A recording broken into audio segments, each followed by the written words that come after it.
Hello everyone and welcome back to another video with On Point Politics, and today I'm going to be talking about my best case scenario for the former president in 2024. Make sure to hit the like button and subscribe to the channel for more content just like this. And so this is based off of polling that we've gotten showing the most extreme leads that I've seen in the polling and realistic results I could see Donald Trump getting in an ultimate best case scenario. Now, for context, Donald Trump right now leads in the national aggregate in the five-way race by 5 percentage points. And if you apply the polling error of 4.5 points, that gives you a popular vote of Trump plus 9.5 in the popular vote as of right now. But that is not what the best case scenario would actually be. We see that debate performances that tend to go well for a candidate, the candidate usually gains about 4 points on average. Some have gained more, some have gained less. But since Biden's whole problem is that there is a mental, a watch on his mental competency, and the fact that the Democrats have been completely scrambling shows that Donald Trump, I believe, is probably going to gain a little bit more than that. And so we could see a lead of upwards to almost 6.9%, 7 points in the aggregate at some point later on. And we've seen a lot of +6, +8, +5 polling coming out of the aggregate. And so when we look at certain margins, we actually see that according to my demographic margins, my best margins for Donald Trump, 18 to 29, he leads by 8. There has been polling showing larger leads than that in that group. 30 to 44, best margin +20, 45 to 64 +15, and 65 plus +12. That's my best age group. For the college educated vote, I actually have Trump's best case being R +10. There has been polling showing him ahead with college educated voters when you adjust for 2020, non-college +15, and a best case, women, female voters voting for him by about 10 points in a best case, male voters by 20 points in a best case. And then with the race demographics, D +35 with African Americans, with a very large high third-party turnout with all the other third-party candidates, Asian voters by Trump +15, Hispanics by Trump +10, other voters by 15, and whites by 25. Those are the margins that I have in terms of the best case scenario with all the demographics. And the reason why I'm telling you those is because that's actually what we've used to construct this electoral college prediction that I would have for his best electoral college scenario.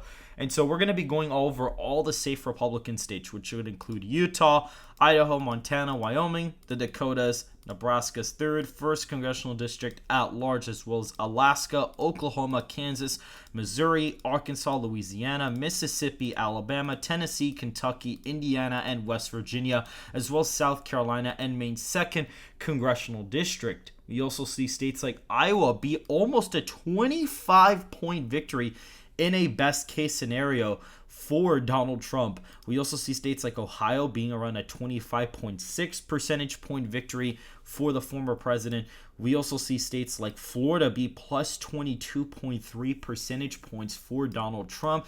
And we see the state of Texas at plus 26 for the former president, putting him at 219 safe electoral votes.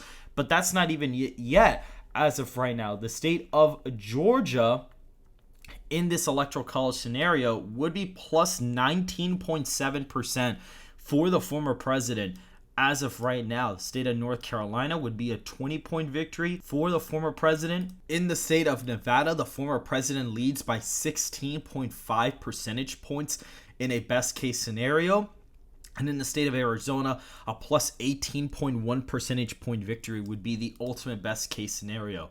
Just as for reference, Donald Trump would be winning the popular vote here by 13 or 14 points, more than likely in the electoral college as of right now in this scenario. We also see states like Wisconsin be in the safe Republican column at 16.7 percentage points for Donald Trump, and states like Pennsylvania at 16.95 percentage points for Donald Trump, giving him 297 safe electoral college votes going into the election. And as for the safe Democrat states, there are actually only 2 safe Democrat states on the whole map, those being Vermont and the District of Columbia in this scenario. Vermont in this electoral college scenario is only Biden plus 18, and the District of Columbia is only D plus 62 in this scenario.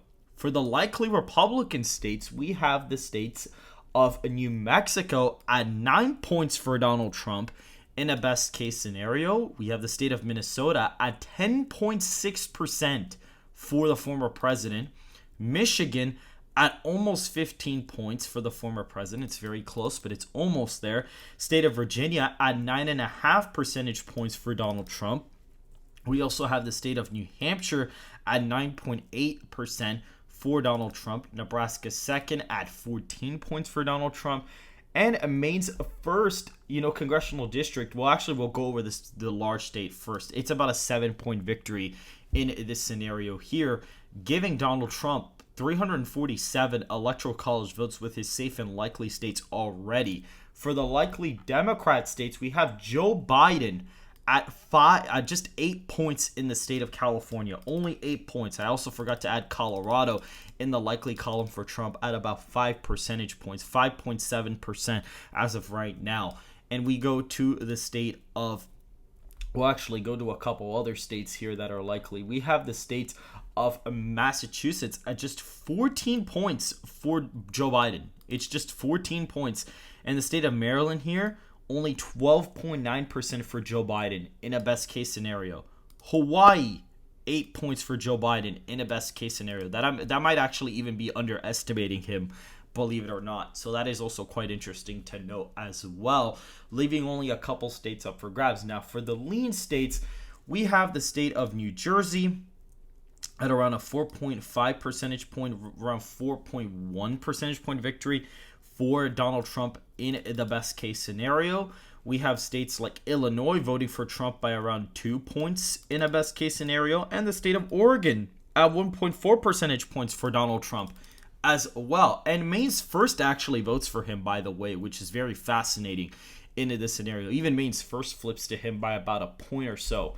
So that is absolutely insane.